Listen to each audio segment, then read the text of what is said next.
A picture, as they say, is worth 1,000 words. Here's what Ben & Jerry's tweeted out yesterday with the caption as follows. Breaking news.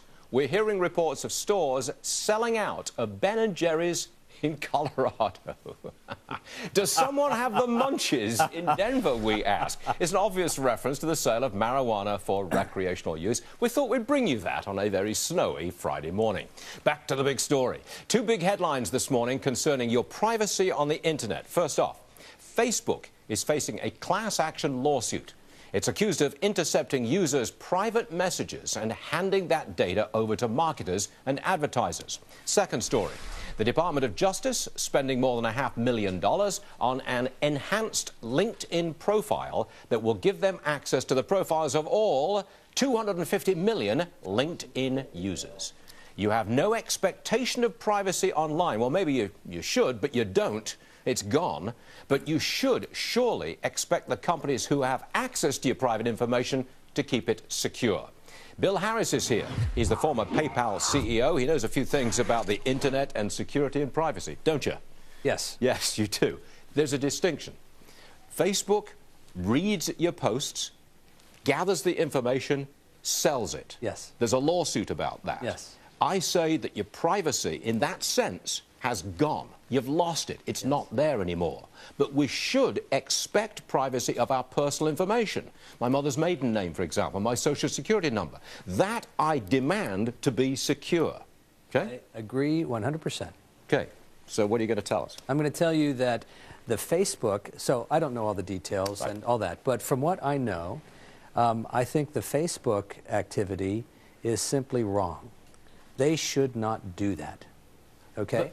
On the other hand, the government, the Justice Department, having enhanced access to LinkedIn profiles, perfectly okay. Because they bought it. They spent $500,000. No, not only because they bought it, but because that information is what LinkedIn is about.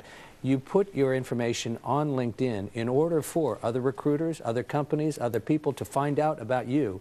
The information you're putting on LinkedIn is meant to be public, and other companies who are recruiting are buying the same access to the same data. Liz? Facebook, in its terms of service, explicitly says we may enable access to public information, your public information, that has been shared with our users. So they do disclose in the terms of service what they plan to do with the information. They also say, hey, you choose to be on a public site, your information is likely public. Now, they do say they will strip out your personally identifiable information and keep that secure. But as to the links, this is what's at issue with the lawsuit. If it's like a website and you send that website in a link, you send that link along, they are essentially, the lawsuit says they're scanning that information to sell it to advertisers. So Liz has made the point, Bill, that in the fine print, you're accepting the terms and conditions of going on Facebook, and they're allowed to read your posts. And you say that they shouldn't? Yeah, they shouldn't. But if they don't, not right. Okay, but if the lawsuit succeeds and they're stopped from reading your posts and selling the information, they don't make money, do they? No, they do. There's plenty of ways for them to make money. They don't have to inappropriately use truly private information in order to do so.